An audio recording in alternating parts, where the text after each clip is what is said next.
Thanks, Fred. So today I'm joined by Dr. Jenny. Welcome to the show, Jenny. Thank you very much, Chloe. Now today we're talking about something which I know I struggle with, which is sleeping. Okay, so tell us all about it. Why do we need sleep? Well, it's been a question many people have asked over the years, but we actually need sleep for a number of really important reasons. First reason is that we need our brain to restore and rejuvenate itself so it's fit and ready to go for the next day. Second reason, it's a time when we lay down our long-term memories. We replay all the stuff that's gone on during our busy day. It sort of replays very fast, like on a video camera. And our brain does some very clever editing. It just pulls out those important bits it wants us to remember. And the third thing is it actually frees up a bit of space so that those memories which we don't need to hang on to quite so tightly can be loosened up a little bit, which leaves more room for new memories. So it's very clever. Oh, it is. Brain is very smart, isn't it? It is, indeed. Now, I know that you should get about 8 hours of sleep. Is that right? That's right. 6 to 8 hours on average is about right for most people. Now, everybody's different. Some people can get away with less. Some people need a bit more. And you probably recognise when you've had enough sleep, because when you wake up in the morning and you're feeling energised and refreshed, you know you've had enough sleep. If you're getting up and you're sort of dragging yourself around, you probably need a little bit more. Now, I know also when I go to sleep, I get interrupted during the night a few times, and like I could wake up and I'm wide awake. What does that mean? Should I get up or? We have about 5 or 6 sleep cycles each night. Each cycle lasts about 90 minutes. And at the end of each 90 minutes, as we're coming round, we go through the last stage, which is when we do our dreaming and our REM sleep. That's a time when if we're going to wake up, we tend to wake up. And if we don't, we just go into the next sleep cycle. But if we wake up then and you're just lying there and you cannot get back to sleep, which is really annoying sometimes, rather than just lying there and getting frustrated, much better to get up out of bed, go and find something else to do, make yourself a hot milky drink, and then just wait till your natural sleepy cycle comes back and then go back to bed again after that. Okay. Now, what are some of the effects you get if you don't have enough sleep? Well, the obvious ones are that you feel tired and a bit cranky. Yes, yes, definitely. But the effect on the brain is equivalent to being drunk. Oh, okay. And if you turned up drunk at work, your boss wouldn't be very impressed with you. But how many people go to work really tired? And in fact, their performance is the same as if they'd been drinking. So it has a big effect on memory, big effect on performance and concentration. We make many more mistakes. But I think the impact on our brain that most people don't realise is that if we are chronically sleep deprived, and 18% of us are, it actually has a huge impact on our health long term.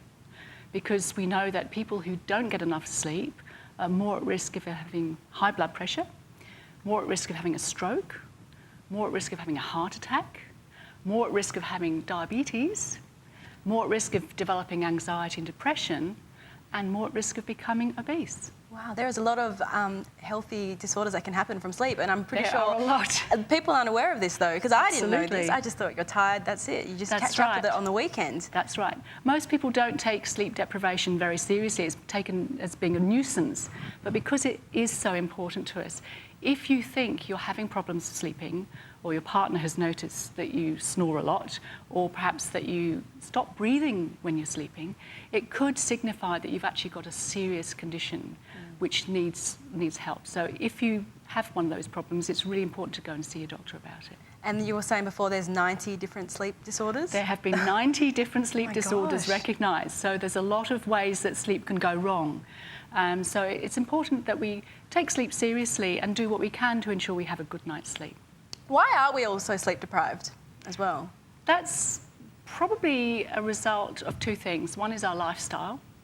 We no longer choose to go to bed just because it's got dark. We choose to go to bed later because we're busy doing other stuff. We might be watching the television or watching a movie. And our occupations demand us to work longer. Some people have to work night shift. So there are many reasons why we don't get enough sleep these days. Okay. Now, I know that sometimes on the weekend I'll catch up with a little nap here for an hour or so, but you're saying 10 minutes or even 30 minutes is enough, just a quick power nap is enough to catch up. Power naps are great. Yes. Some people call them nana naps. Nana naps, and that's yes. okay. 10 minutes can really restore your alertness and ability to concentrate. So 10 minutes is fantastic. Up to 30 minutes is great. Try not to nap for more than 30 because then you develop something else called sleep inertia, and when you wake up after an hour or so, you feel really groggy and a bit grumpy and you can't get yourself going again. So short naps, really, really powerful. Okay. Now let's just go through, what are some of the tips you suggest for people so they can get themselves back to sleep and have a good solid sleep? Okay. We need to develop what we call good sleep hygiene habits. So the first thing is to have a regular routine. Make sure you go to bed at the same time and get up at the same time. You need to have maybe a little bit of a routine of winding down. So keep the bedroom for sleeping and sex, but no television and no computers, okay?